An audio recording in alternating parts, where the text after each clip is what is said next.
Hello everyone.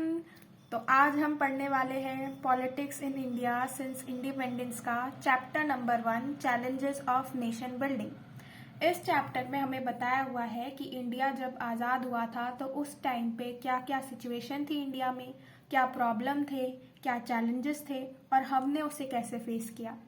तो सबसे पहले हमारे पास जो चैलेंज था वो फ्रीडम। जब हमें आज़ादी मिली तो उस टाइम पे पार्टीशन भी चल रहा था, पार्टीशन हो गया था इंडिया का। इंडिया तो था ही, साथ में पाकिस्तान भी बन गया था। उस टाइम पे बहुत ज़्यादा वायलेंस हो रहा था। तो एक तो ये सिचुएशन थी। दूसरी सिचुएशन थी कि उस टाइम पे इंडिया में, ब्रिटिश इंडिया में प्रिंसली स्टेट्स थे। ऐसे भी एरिया थे, ऐसे भी स्टेट थे जिसे राजकुमार या राजा चला रहे थे। तो उस एरिया को भी हमें इंडिया में मर्ज कराना था। एक सिचुएशन ये भी थी और एक ये हमारा चैलेंज भी था। तीसरा सबसे बड़ा चैलेंज भी था और एक सिचुएशन ये थी कि हमें जो इंडिया के स्टेट्स हैं उनकी बाउंड्रीज को रीऑर्गेनाइज करना है या फिर रीड्रॉ करना है, क्योंकि पहले वाली जो बाउंड्रीज थी वो तो ब्रिटिशर्स ने बनाई। अब हमें नई बाउंड्री बनानी थी, वो भी लैंग्वेज के आधार पर, कि लोग जो लैंग्वेज बोलते हैं उसके अकॉर्डिंग। जैसे तेलुगु वाले जो लोग होंगे उनके लिए आंध्रा बना। ऐसे ही हमें अलग अलग स्टेट्स की बाउंड्रीज को रीड्रॉ करना था। अब हमें ये तो पता है कि इंडिया को आज़ादी मिली थी 15 अगस्त को, लेकिन जब यही चीज़ हम लिखते हैं तो हम कहते हैं कि 15 अगस्त की मिडनाइट यानी कि आधी रात को हमें आज़ादी मिली थी। इंडिया जो है वो आज़ाद हो गया था। और उस टाइम पे जवाहरलाल नेहरू, जो कि उस टाइम के हमारे फर्स्ट पीएम भी थे, उन्होंने अपनी एक फेमस स्पीच दी थी, ट्रिस्ट विद डेस्टिनी। और ये फेमस स्पीच उन्होंने दी थी कॉन्स्टिट्यूएंट असेंबली में और एक स्पेशल सेशन भी एड्रेस किया था। अब उसके अगले दिन उन्होंने बाद में रेड फोर्ट पर भी स्पीच दी थी, लेकिन ये सबसे इम्पॉर्टेंट है कि उन्होंने अपनी पहली स्पीच, जो कि फेमस स्पीच थी ट्रिस्ट विद डेस्टिनी, वो कॉन्स्टिट्यूएंट असेंबली में दी थी।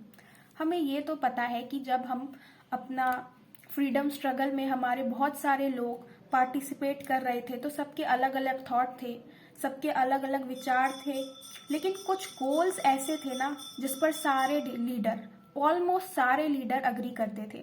उसमें से पहला रोल ये था कि जब भी हमें आज़ादी मिलेगी, हम जो है इंडिया में डेमोक्रेटिक गवर्नमेंट लाएंगे। हमारे यहाँ पे कोई भी डिक्टेटरशिप या मोनार्की नहीं होगी, सिर्फ डेमोक्रेटिक गवर्नमेंट ही होगी।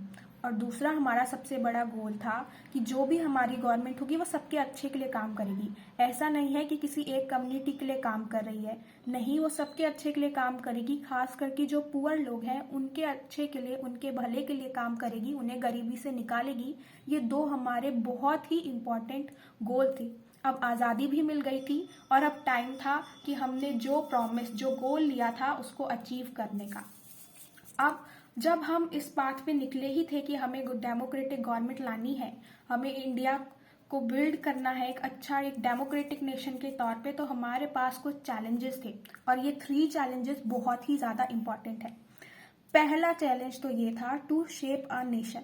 इंडिया जो है वो यूनाइटेड, उसको यूनाइटेड रखना, क्योंकि डाइवर्सिटी तो हमारे पास तब भी थी और आज भी है। उस टाइम पे भी अलग अलग रीजन से, अलग अलग कल्चर से लोग थे और उस ऐसे डाइवर्स इंडिया को साथ में रखना अपने आप में एक बहुत बड़ा चैलेंज था। इंडिया में और इंडिया के बाहर बहुत सारे लोगों का ये कहना था कि इतना डाइवर्स कंट्री जो कि इंडिया है, वो यूनाइट तो बहुत लंबे टाइम के लिए रह ही नहीं पाएगा, उसके फिर से पार्टीशन हो जाएंगे, जैसे कि पाकिस्तान तो हुआ ही था। तो इस पर बहुत बड़ा चैलेंज था और हमने इस चैलेंज को फेस किया और हम देख सकते हैं कि आज भी हम यूनाइटेड ही हैं। दूसरा सबसे बड़ा चैलेंज था टू स्टैब्लिश डेमोक्रेसी। हमने कॉन्स्टिट्यूशन बनाया और कॉन्स्टिट्यूशन में हमने ये भी कहा कि हमारे जो रिप्रेजेंटेटिव होंगे उनको हम वोट करेंगे और वोट का जो राइट है वो भी लोगों को, यानी कि 18 से प्लस वाले हर लोगों को मिलेगा। तो ये चीज़ हमने कॉन्स्टिट्यूशन में लिख तो दी, लेकिन इसे प्रैक्टिस में लेकर आना ये हमारे लिए चैलेंज था। और तीसरा सबसे बड़ा चैलेंज था डेवलपमेंट करना, ऐसी पॉलिसीज लेकर आना जिससे इंडिया का डेवलपमेंट हो, ना केवल इंडिया में डेवलपमेंट ही हो बल्कि पुअर जो लोग हैं, जो गरीबी है वो हट जाए। क्योंकि जब इंडिया आज़ाद हुआ था तो उस टाइम पे हमारे पास बहुत ज़्यादा ही गरीबी थी, तो उस गरीबी को हटाना ये हमारे लिए सबसे बड़ा चैलेंज था। अब देखते हैं कि पार्टीशन जब हुआ तो उस टाइम पे क्या सिचुएशन थी। जब पार्टीशन हुआ तो ब्रिटिश इंडिया इंडिया और पाकिस्तान में जो है वो टूट गया था, दो हिस्सों में बट गया था। और इसका एक बहुत बड़ा कारण टू नेशन थ्योरी भी थी। ये टू नेशन थ्योरी जो है वो मुस्लिम लीग ने दी थी। इस थ्योरी में मुस्लिम लीग वालों का कहना था कि इंडिया जो है वहाँ पे दो कम्युनिटी है, एक हिंदू और दूसरा मुस्लिम। इसीलिए हम चाहते हैं कि मुस्लिम के लिए एक अलग सेपरेट नेशन बने जिसे हम पाकिस्तान कहेंगे। इस थ्योरी को और इस डिमांड को कांग्रेस ने बिल्कुल अपोज किया, लेकिन फिर भी पाकिस्तान बना क्योंकि उस टाइम पे कुछ ऐसे डेवलपमेंट हुए, ब्रिटिशर्स का कुछ ऐसा रोल रहा और कांग्रेस और मुस्लिम लीग के बीच में जो पावर का जो कंपटीशन चल रहा था, उस सब की वजह से पाकिस्तान बन गया। अब उस टाइम पे प्रोसेस ऑफ पार्टीशन के बारे में पढ़ते हैं। पार्टीशन हो रहा था, यही बहुत दुख की बात थी। अब इसका डिसीजन जो लेना था वो बहुत ही ज़्यादा कॉम्प्लिकेटेड भी था और बहुत ज़्यादा डिफिकल्ट भी था कि ऐसा कौन सा एरिया है जो हम पाकिस्तान को दें। अब हमने सोचा कि हम प्रिंसिपल ऑफ रिलीजियस मेजॉरिटी को फॉलो करेंगे, यानी कि वो एरिया जहाँ पर मुस्लिम ज़्यादा हैं उस एरिया को हम पाकिस्तान को दे देंगे। लेकिन उस टाइम पे भी हमें चार बहुत बड़ी प्रॉब्लम आई। पहली प्रॉब्लम तो ये थी कि इंडिया में कोई भी ऐसा मुस्लिम मेजॉरिटी एरिया नहीं था उस टाइम पे, इसलिए हमने ये डिसाइड किया कि पंजाब और बंगाल दो ऐसे एरिया हैं जहाँ पे फिर भी मुस्लिम थोड़ी अच्छी संख्या में है, उस एरिया को हम पार्टीशन कर देंगे और पाकिस्तान बना देंगे। तो हमने ये देखा कि उस टाइम पे दो पाकिस्तान बने, एक वेस्ट पाकिस्तान और एक ईस्ट पाकिस्तान। वेस्ट पाकिस्तान, पंजाब जब पार्टीशन हुआ तो वेस्ट पाकिस्तान बना और बंगाल जब पार्टीशन हुआ तो वो ईस्ट पाकिस्तान बना। आज ईस्ट पाकिस्तान को ही हम बांग्लादेश के नाम से भी जानते हैं। तो ये हमारा सबसे बड़ा चैलेंज था क्योंकि दो पाकिस्तान बने, वेस्ट और ईस्ट, और दोनों ही सेपरेट थे एक बहुत बड़े इंडिया से, क्योंकि वो यूनाइट हो ही नहीं सकते, उनके बीच में एक बहुत बड़ा सा इंडिया था। दूसरी सबसे बड़ी उस टाइम पे चैलेंज था मुस्लिम मेजॉरिटी जो थे इंडिया में, एरिया हो चाहे लोग हो, वो पाकिस्तान में सब नहीं जाना चाहते थे। उसका सबसे बड़ा एग्जाम्पल खान अब्दुल गफर खान है। NWFP, north western frontier province के वो लीडर हैं। उनको अनडिस्प्यूटेड लीडर भी कहा जाता है, फ्रंटियर गांधी भी कहा जाता है। और वो स्ट्रांगली अपोज करते थे इस टू नेशन थ्योरी को भी और इस पार्टीशन को भी। उनका मानना था कि पार्टीशन होना ही नहीं चाहिए, लेकिन उनकी बात किसी ने भी नहीं सुनी और उनकी बात को इग्नोर करते हुए NWFP को मर्ज करा दिया गया पाकिस्तान के साथ। तीसरी सबसे बड़ी प्रॉब्लम थी कि जो मुस्लिम मेजॉरिटी एरिया जो हमने कहा पंजाब और बंगाल में थे, उसमें भी बहुत सारा ऐसा एरिया था जहाँ पे नॉन मुस्लिम लोग, हिंदू और सिख मेजॉरिटी में थे। तो वो एक सबसे बड़ा चैलेंज था। और चौथा और आखिरी सबसे बड़ा चैलेंज या प्रॉब्लम ये थी कि माइनॉरिटीज जो थे, जैसे इंडिया में मुस्लिम थे उस टाइम पे और पाकिस्तान वाले एरिया में हिंदू और सिख हो गए, ये माइनॉरिटीज को बहुत प्रॉब्लम थी क्योंकि उस टाइम पे वायलेंस हो गया था और इन लोगों को अटैक किया जा रहा था। इन लोगों को लग रहा था कि मानो वो किसी एक जाल में फंस गए हो, वो एक एलियन बन गए हैं जिनकी कोई मदद ही नहीं करना चाह रहा, कोई उनको समझना ही नहीं चाह रहा। जो पुलिस उनको, जो एरिया उनका अपना था, जहाँ पे उनके एंसेस्टर, कितने जनरेशन उनकी वहाँ पे रही, एंसेस्टर रहे, अब वहाँ पे कोई उनको हेल्प करने के लिए नहीं है।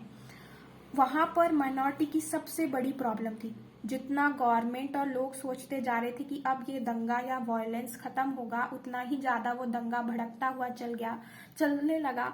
बहुत दिनों तक चला और उसके बाद में लोगों के पास सिर्फ एक ही ऑप्शन रह गया कि उन्हें अपना घर छोड़कर जाना पड़ेगा और कोई ऑप्शन है ही नहीं।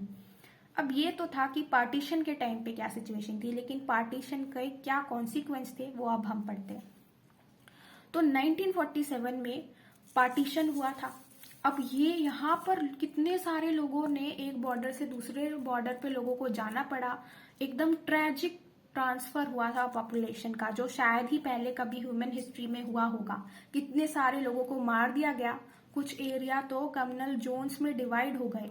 लाहौर, अमृतसर, कोलकाता, ये कम्युनल जोन्स बन गए थे। यहाँ पर मुस्लिम वाले लोग हिंदू और सिख के एरिया में नहीं जाते थे और हिंदू और सिख वाले लोग मुस्लिम के एरिया में नहीं जाते थे। उनका मानना था कि अगर हम एक दूसरे के एरिया में जाएंगे तो इतना दंगा है, उसकी वजह से शायद हम जिंदा लौट कर आ ही नहीं पाएंगे। तो ऐसा भी डर था। बहुत ज्यादा लोगों को उस वक्त दुख सहना पड़ा था। कितने सारे लोगों को अपना घर छोड़ के जाना पड़ा था, रिफ्यूजी कैंप में रहना पड़ा। दूसरे जब बॉर्डर क्रॉस करके गए तो उन्होंने देखा कि उनके पास तो कोई घर ही नहीं है, तो उन्हें रिफ्यूजी कैंप में रहना पड़ा। वहां की जो एडमिनिस्ट्रेशन थी, पुलिस थी, वो कोई हेल्प ही नहीं कर रही थी। वहां पे विमेन को अटैक किया गया, एक रिलीजन के नाम पे दूसरे रिलीजन के लोगों को बहुत ही ज्यादा मारा गया, जान ले ली गई। लोग हर तरीके से, यहाँ तक कि पैदल भी एक बॉर्डर से दूसरे बॉर्डर पर गए। और लोगों के लिए, इन लोगों के लिए जिन्होंने एक बॉर्डर से दूसरे बॉर्डर पर माइग्रेट करना पड़ा, उनके लिए देश की आज़ादी का मतलब था कि उन्हें रिफ्यूजी कैंप में रहना पड़ेगा, कई बार कुछ महीनों के लिए, और कई बार तो उन्हें साल भी रिफ्यूजी कैंप में बिताना पड़ता था। तो लोगों को उस टाइम पे बहुत ज़्यादा सहना पड़ा था। उस टाइम पे इंडिया में, पाकिस्तान में जो भी राइटर थे, पोएट थे, फिल्म मेकर थे, उन सब ने अपनी स्टोरीज, पोयम, नॉवेल, फिल्म के थ्रू ये दिखाया था कि पार्टीशन में लोगों को कितना दुख सहना पड़ा। और वो एक फ्रेज बहुत ज्यादा यूज करते थे, डिवीजन ऑफ हार्ट्स। उनका कहना था कि ये फ्रेज जो है वो सर्वाइवर यूज करते थे। कौन सर्वाइवर? वो सर्वाइवर जो एक बॉर्डर से दूसरे बॉर्डर पे गए थे पार्टीशन के टाइम पे, जो माइनॉरिटी थी दोनों साइड में, वो यूज करते थे ये फ्रेज डिवीजन ऑफ हार्ट्स। उनका कहना था कि पार्टीशन सिर्फ देश का नहीं हुआ है, सिर्फ देश नहीं बटा, बल्कि हमारे दिल भी जो है वो भी बट गए हैं, उनका भी बंटवारा हुआ है। अब उस टाइम पे जब हम डिवीजन की बात करते हैं तो डिवीजन सिर्फ प्रॉपर्टी, लायबिलिटी या फिर एसेट के ही नहीं हुए थे। उस टाइम पे सिर्फ एरिया ही नहीं बटा था, उस टाइम पे बहुत सारी चीजें बटी थी, जैसे कि table, chair, typewriter, paper clip, books, यहाँ तक कि गवर्नमेंट और रेलवे के एम्प्लॉय भी बांटे गए, पुलिस बैंड का म्यूजिकल इंस्ट्रूमेंट भी बांटा गया, और हमारी आर्मी तक को भी बांटा गया था।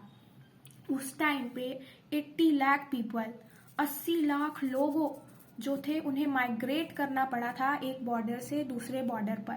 और इस पार्टीशन से जो मैंने बताया कि दंगा हुआ, उसमें करीब करीब 5 से 10 लाख लोग मारे गए। इतना भयंकर दंगा हुआ था। और उस टाइम पे ये जो हुआ था रिलीजियस बेसिस पे हुआ था, यानी कि मुस्लिमों के लिए एक अलग कंट्री बनाई गई। तो उस टाइम पे ये क्वेश्चन था कि क्या इंडिया एक हिंदू कंट्री बन जाएगा?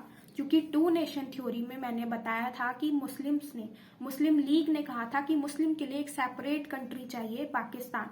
तो इसका मतलब वो इनडायरेक्टली यही कह रहे थे कि इंडिया तो हिंदू की कंट्री है। तो अब यही क्वेश्चन हमारे लीडर्स के आगे आ गया था कि क्या इंडिया एक हिंदू कंट्री बन जाएगा? क्या इंडिया और रिलीजन के लोगों को राइट नहीं देगा, उनको इक्वल नहीं मानेगा? ये क्वेश्चन हमारे लीडर्स के पास था, और लीडर्स ने इसका आंसर ये कहा कि हमारा जो इंडिया है वो एक सेक्युलर नेशन बनकर रहेगा। हमारा इंडिया एक ऐसा नहीं है जो किसी भी रिलीजन के लोगों को इन्फीरियर बताए और किसी दूसरे रिलीजन को सुपीरियर बताए। इंडिया में सब इक्वल है और इंडिया सबको इक्वल ही मानेगा। और ये चीज हमारे कॉन्स्टिट्यूशन में भी लिखी हुई है कि इंडिया जो है एक सेक्युलर नेशन है। तो आज की वीडियो के लिए इतना ही। बाकी अगले वीडियो में हम दूसरा टॉपिक कवर करेंगे। तब तक के लिए टाटा, बाय बाय।